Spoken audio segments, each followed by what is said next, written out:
Hey everybody, welcome to another episode of Local Wisdom. I'm Justin Underwood, your marvelous mortgage guy. I'm here with James Douglas, my realtor friend. How are you this morning, James? Good morning. Everything's good. Yeah, it's good to be with you. We're asking the question, is there a downturn in the market? Are things changing, shifting? You know, what's happening out there in terms of sales price, sold listings? What is going on? I feel a change in the weather, my friend. Look, I don't know if it's the change in the weather or all the numbers that I looked at in the last couple of days. My head is spinning. Oh, man. I tell you, it really feels good outside right now. I'm so excited. The 50s, it was great. I got out at 5:45 this morning. And Origin, I'm tired. I didn't get home until after 10 o'clock. We had a big culture celebration at Origin last night. It was a lot of fun. It was in Ruston. And they gave us food. They gave us hoodies. Oh, yes. Perfect morning for it. I am so excited. I love a good hoodie as much as anybody. You do. I agree. You do like a hoodie. Well, James, you know, I've often heard in my past world as a real estate appraiser that liars figure and figures lie. And it's this concept that, you know, with numbers, you can almost make things look any way you want to. And that is true. And I looked at these numbers a lot yesterday. yeah, and it's like, what story is it really telling? And like, if you were wanting to create a headline, you could probably create a headline that markets up. Values are up. Values are way up in our area. Yeah. And then you could be like, sky is falling. It's down, right? Oh, yeah, because listings are way down, and sold listings for this month are way down. Well, I think wisdom doesn't lie in a headline, right? There you go. Yeah. And so the desire isn't here to like give you this one big statement you can walk away with and kind of freak out one way or the other. It's really just to give you the wisdom you would need if you're deciding to buy, or if you're deciding to sell, or if you're just pausing for a bit. True. I know that some people maybe watching have to buy or have to sell. Right. And so with some knowledge, you should take this into your into this account. And you know, when you talk about markets, and we're looking at a market, and we generally pull numbers. I say we, meaning you do all the hard work here, right? Is that we're looking at Northeast Louisiana. Correct. And there's a reality that there are markets within that market, Yes. right? Lots of them actually are market areas. And so each one has its own kind of economy that's going on, its own, you know, up or down or stable. And that's true. And for the most part today, we probably will just talk in general about Northeast Louisiana. Yeah. And so, If you feel it, if your experience is different than what we're sharing, just know that we're painting with a little bit of a broader stroke to reach most people. well, sure, because we would have to take weeks and weeks. And You would have to hire a professional real estate appraiser to give you an estimate of market value as of a specific date on a specific house. on a specific house. And look, And then, that's not happening this morning. no, it's not. But there are a lot of things going on in the market, and I mean, they've been talked about ad nausea about COVID and what was going on even prior to COVID, right? Prior to COVID, and most of you have probably, you know, you've seen and heard and all that. And then we have inflation, what's happened in the economy as a whole in general. It's affecting, obviously, real estate market, and it's affecting Northeast Louisiana. And we're just going to talk about what's happening. Let's do it, man. Let's get into it. So how are we measuring this conversation of, is the market up or down? Well, obviously, there's numbers. Yep. But there's a lot of different numbers and a lot of different ways you can look at it. And one way is just pricing. Yeah. Like, Just- what are houses selling for on average? So let me give you a number. Okay. The median price of a sold home by Northeast Louisiana Realtors in 2019. Median meaning the middle, right? Yes, so let me define that term just different than average. Average would, you'd add up every single property that's sold and then divide it by the number. And your outliers can skew that. Right, so if we have a $3.5 million home in that, it pulls the number up. So the median kind of takes out that, and it lays all the numbers out in sequential. Yeah. And then it picks the middle number. The middle number. Love it. So it actually is a much more, for most people, it's a better indicator of what's actually Yeah, going on. and in the professional valuing world of appraisers, they prefer, well, we always preferred mode, which is most, but that can be difficult. But median becomes your next choice. Correct. So the median price of a home sold in 2019, $167,000. Yeah, I felt it back then. Yeah. But actually, for the preceding years, Yeah. it was almost the same. Right. Like it didn't change that much. Like there was a very small gap. I mean, Yeah, and for context from interest rate standpoint, in 2019, we were still in some fives, and if you were good, you were high fours. right. 2018, it was well into the fives, and if you didn't have, It's not much good credit, different than what it is it's, today. It's not terribly different, is my point. Right. It's not that much different. Mm-hmm. So far, Yeah. and I haven't told Justin this number. Oh, So what would you think in your just guess? Mhm. I mean, you have an educated guess, obviously, but what would you think the median price of a home sold this year? well, my numbers that I see is around $240,000 is our average loan amount. Right. And that's average, and that would be really close to the average. But the median's 207. 207? Yes. Wow, I am shocked by that number. So, but that's $40,000 more than it was in 2019. That's a 24% increase in 3 years. Should have bought more houses in 2019. Yeah, you should have. If you need to buy a house, please call me. Yeah. And because these numbers, like this, we're not Yeah, twisting anything. This is actual. right. And so 167 to 207, 40,000, 24% increase over 2019. That's an average annual salary basically in 4 years that somebody would have earned in their home. And so if you bought a home 3, 4, 5, 7, 8, 10 years ago, you're probably sitting on some equity that you may not realize. Right. And you may realize it, but there's definitely something there if you need to know about it. So Absolutely. so that's one indicator in the market. Like real estate is good in that sense. It's been a good. So the headline investment. would be there. It's like market's up, numbers are good. Right. That would be the thing to look at. Okay, man, my house is worth more today than it was yesterday. Yeah. And we felt that in the market. Right.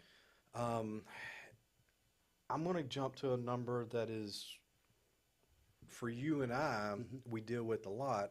Most people sitting home don't think about it as much. I mean, we talk about home values, talk about interest rates, but I think about days on market. Yeah.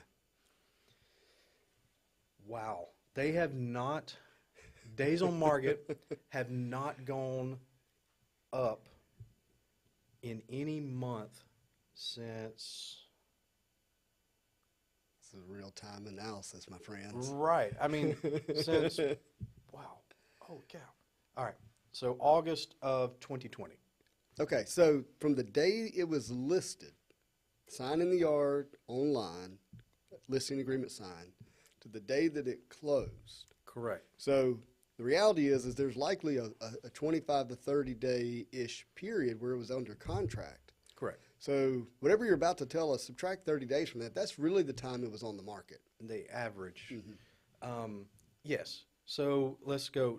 In 2019, almost across the board, every month there was, between 135 and 155. Right, got it. That average days on the market. In 2020, that went to That's over 3 months, right? yes. Yeah, so just for context, because there's people who have their house listed and it's been up for 3 weeks and they're panicked, right? Correct. But that people didn't panic in 2019. Yeah, that was 3 months. It was the general typical marketing time was 3 to 6 months. So if you sold it in 3 months, Oh yeah. you were up. If you sold it within 6 months, you were good. If it was over 6 months, you were overpriced. Right. If you have an appraisal on your home, flip through it. there's a page close to the back usually, and it talks about marketing time. Let him see for him. Yeah. Yeah, nobody looks at it. So useless piece of. Never mind. Let's keep moving. Hey, I looked at it. It doesn't make most sense in most days. The data just doesn't fit into that form well, but I understand what you're saying. That it wanted to understand the marketing period, Right. and generally, if it landed within 3 to 6 months, you had a marketable house. And so when we get closer to today, like coming closer from 2019, they just continually go down. Every month it is Down. dropping. You know, it's going 160, 167, 156, 150, 141, 135, 144, and then 140, 137, 120, 116, 97, 97, 84, 90, 88. That's the end of 2021. Got it. An 88-day average days on the market. 2022, we start out 82, and then today, or last month, in August, 69 days. Which is really 39 days. Correct. And that's average. That's even the That's the outliers. that's the including those properties that have been on the market for 1,200 days. Right. So the All right. the median days on the market is 51 51 days. for August. Whew. There's a change. Okay. So far, we're halfway through September. Right. This is going to be, if it continues, Right. If something doesn't shift for the last 2 weeks of the month. then we're going to go from a median of 51 days on the market to 66. Oh, so ticking up. Correct. All right, so I want to paint a picture real quick. So, starting in 2019, we obviously started getting more buyers, people buying homes, Yes. and that created competition, which means homes didn't sit on the market as much because you had more buyers than you had houses. That has appeared to continue all the way through to this year. More buyers driving down marketing periods. Obviously, low interest rates played a role into that. Rates really, significantly began to shift in February, roughly, okay? And by shift, I mean, we're talking like 2.75, 3, 3.25, and they've shifted all the way till today where they're literally in the high fives and sixes, okay? And so with that shift, the marketing days held because, again, there's still more buyers than houses. And then, but now we're feeling that maybe that's changing. What is having buyers maybe not as in demand to buy as there is inventory? So we'll back up just a little bit and talk about just the inventory. There has only been in 2020, 2021, and 2022, there have only been 3 months where we have had more new listings than we did in 2019. Oh, okay. 2 of those months were the 2 months coming out of our everybody had to stay home month. Yeah, our lockdowns. Yes, so that was June and July of 2020. So those months previous to that, like It's were just- really like There's a lot of forces impacting this data. right. In there. And so those 2 months would make sense, but after that, everything dropped off. In December of both 2021 and 2020, there was more new listings than there was in 2019, but no other months. So I'm going to take out the 2 months, June and July. Right. Really, there's only been one December in each of 2020 and 2021 that there's been more inventory than we had in 2019. Interesting. But sales have been consistent or higher. Right. And so that's where we're at. Inventory is low. Demand is steady. And so there's only a couple of things to do. Prices go up. Yep. And days on the market go down. So if you were buying a $300,000 house, okay, from February to today, just in rate alone, your payment went up $500. That hurts. Same sales price, That hurts. but the monthly payment, there were $6,000 more a year, right, for that home. And that's going to and is having an impact. Sure. You know, I mean, and obviously demand offsets these negative forces because there's just not enough houses. And the interesting thing is, without a housing building boom, I don't see that changing drastically. No. COVID created a shift in mindset for home ownership in a significant way because, number one, if you're going to get locked down again, which we now know is a reality, you want to be at home. Yep. Number two, we're working from home at a really high level. And so people now want to live in a place that they can enjoy from an entertainment standpoint, a relaxation standpoint, but they also need space to work. And this has them leaving rental units and wanting home ownership. And there are other forces at play, but so the demand's never been higher, you know, over the last year to 2 years. And then you add the fact that we had population growth in the last 2 years. And that is going to continue to drive home ownership because the reality is once you have children, school zones, having a place and safe yard to be, all these things start playing a role in your desire to have home ownership. And that typically grows, like first time home, second time home, you know, like it doesn't go away. And so I don't see demand diminishing at a significant level. Oh, it's not going to, for sure. We saw the perfect storm come about with COVID, but it was already brewing prior to that. We have, and this has been talked about, this is not something James is talking about, but just in the U.S. as a whole, our population is bottom heavy. Our older generation is actually staying at home longer. With medical advances and the way things are going at home, our older generation are staying in their homes longer, so there's not those homes coming on the market as much. And the younger generation, our millennials are already buying houses. They've been buying for years, but Gen Z is coming on the scene. And they are hearing and seeing all of this investment stuff. They're telling you. It's out there. And so we're seeing 18-year-olds coming and buying their first property. I have made loans to 19-year-olds to buy their first home, and we talked about this previous on the show. Young people see themselves as entrepreneurs. Yes. I mean, It's great. They just do. They see themselves as business owners. Social media has played a big role in this, okay? And if you have any type of entrepreneur mindset, more than likely your focus is going to shift really quickly to real estate. And so that's going to continue to drive demand. But their numbers. Millennials are huge. My generation, we're small. We're little. Like when we came on the market, it wasn't that big a deal for the housing market. Millennials started buying homes, and Good credit scores and save down payments. yes, a lot of the millennials waited and for a little while. Doesn't seem that Gen Z is going to be waiting, and so we have really new millennials coming on to buy, and these Gen Zers coming on, and we don't have enough homes in the U.S. Yeah, I've said, and this is a little bit hyperbole, but if we're going to have a housing crisis, it's going to be a shortage of homes. Absolutely. That's going to be the crux of the And there's situation. one other with all of the investors. There are a lot of more investors in the market today holding on to homes that are may never come back on the market for someone to purchase. Yeah. And so there's a serious issue, not just in Northeast Louisiana, across the U.S.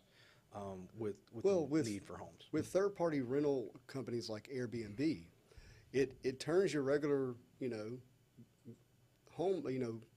homeowners who think, hey, I can own another home and it'll be an investment for me, and I can enjoy it some of the year because I don't have to rent it for 12 months straight. I can rent it for the weekend, for the days, or whatever, and so those homes are being sucked up, right? Oh, it's a broad spectrum issue. There's multiple factors, and so the bottom line is there's not enough homes for all the people, but the pricing has gone up so much that there's a lot of buyers that are just. Yes, I would say there's significant pricing pressure because interest rates are up. Yeah. And and you, if you're the seller, if you think you're not feeling it, know that your potential buyers are very much feeling it. These are the conversations we're having.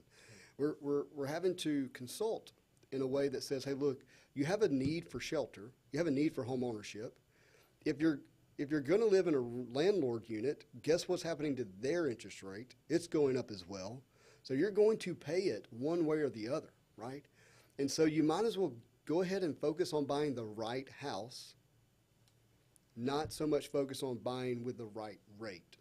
Correct. Because I've seen people buy houses because of rate. They felt rushed into it and end up getting a house that they didn't want at a rate they wanted and realize that that wasn't the most important and critical thing. And that's not to say that it's not important. Don't mishear me, okay? A good lender is going to make sure you budget. Sure. Okay? Make sure you don't overspend. The last thing a bank wants is a house, I promise. We're really good at banking. We're really bad at real estate, okay? But with that being said, your focus needs to be, what house am I going to, quote, marry? What house am I going to really connect myself with that I want to be in to raise a family, or whatever your housing need is, okay? And I'm going to date the rate.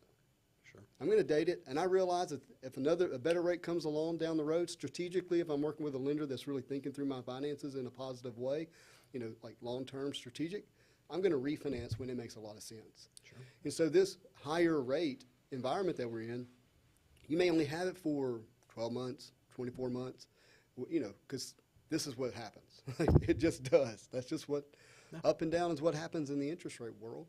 And so there will be a down at some point, and you got to, be in a house that is going to be suitable for your family or whatever your needs are, that's going to grow in value over time. Leave it better than you found it. Take care of it. And then when rates reduce again, then that's the time to really focus on interest rate. Yes, I do. I felt that from a real estate selling side, that there were buyers and even sellers trying to rush their home onto the market. And then, we have a friend that's living in a garage apartment because they rushed their home onto the market. Like, I got to sell it. But I also had several clients that ended up having to live with family, or make do in a rental for. I had a conversation yesterday, and I won't say too much because it's a small town, right? They were like, "I'm gonna go ahead and sell it because I know that it's a good time to sell," and they are now living in a camper where they hope to build in the future. Okay, and that's fine if that's the way you want to live, Right. but Jamie would never let me do that. no, but we both know people that've done it. Yep. And so So I think the broader advice is there are good and bad reasons to do anything in real estate right now. It's really important that you're working with a professional on both sides of the equation, whether it's on the listing or selling and buying side, or whether it's on the finance side. Okay. Don't do what a lot of these online lenders are doing right now and advising people to pay $7,000 to $13,000 additional in points to buy a lower rate. When the market's going to give you that rate sometime here in the near future, more than likely. Now, I can't predict the future, everybody. sure. But just as history has it. So don't do that. Yeah. Don't throw away money. And let's be honest, the rate that you're getting today, if it's 5 or 6, or I don't know what one might get, but if it's in that, it's still pretty darn good. My first rate ever was 6 1/4. Mine was 6.5, and I thought that I was getting a great deal. And if you listened last week, you know that me buying that house was a real blessing for my family and I. The rate didn't change that. And mine wasn't necessarily. Work with a professional. That's kind of our point. True. It wasn't the rate that made the difference. No, it was not. There was a lot of things going on, and one day I'll share my full story on that first house buying experience. Well, James, we've gone long. Yeah. We got to get to this top 5, my friend. Yeah. No, well, okay. So this top 5, these are actually a lot just average, lower than our top 5s typically. Yeah. And indicative of what we've seen over the last 2-3 weeks. We didn't have much to pick from.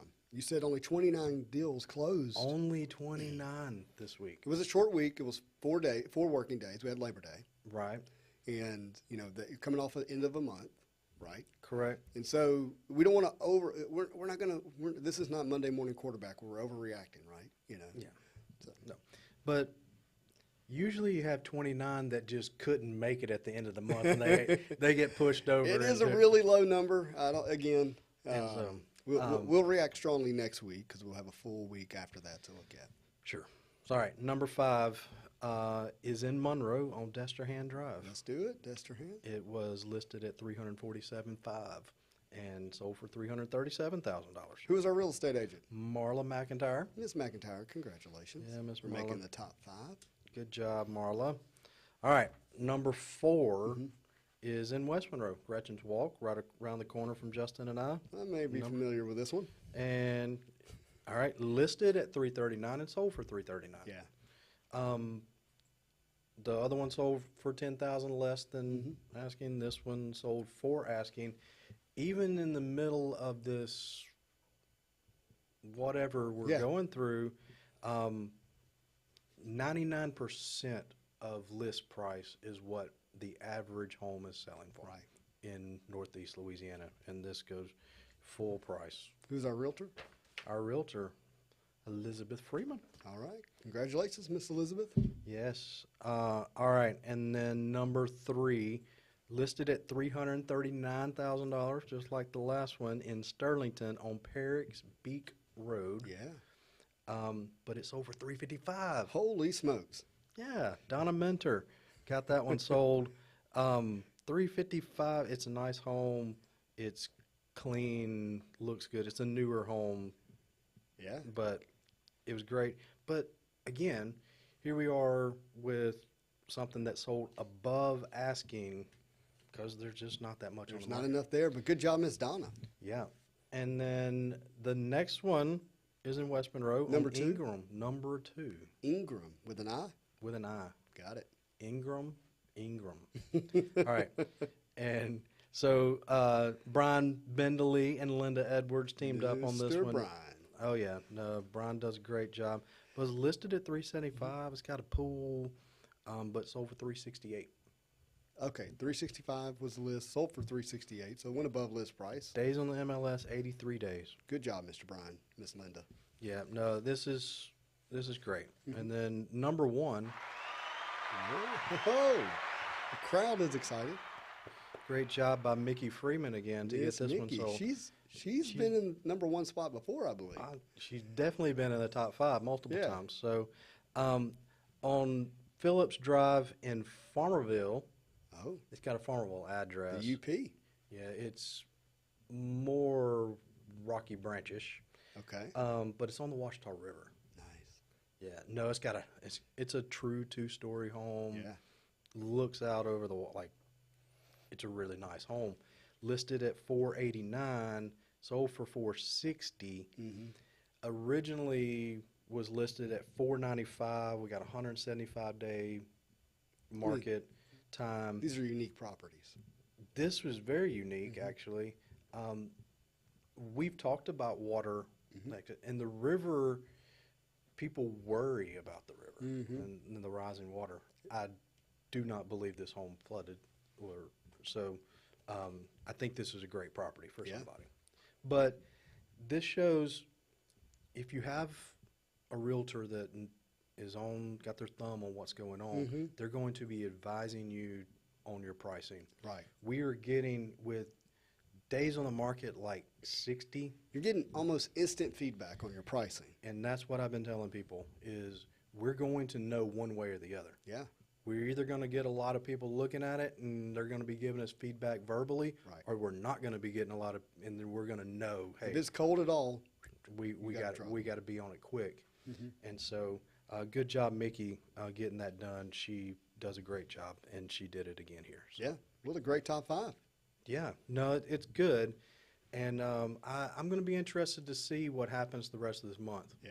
We're on pace to see some significant changes in the market, and so especially those days on the market, I think there's an uptick in that, and we're going to see some things staying on the market longer, especially if we are only selling 29 properties in a week. There's going to be a a growing inventory. If they're not selling quite that fast, and with that growing inventory, we'll see what happens. Well, everybody, if you want to keep up with what's going on in the market, be sure to tune in every Tuesday. If you need a real estate professional who really dives into the numbers, give James Douglas a call. If you need a lender, if you need a mortgage, or you want somebody to build a strategy for your home loan needs, please give me a call. I'm Justin Underwood with Origin Bank. Thank you for watching. This has been another episode of Local Wisdom, but as always, I hope you have a marvelous day. We'll see you next week.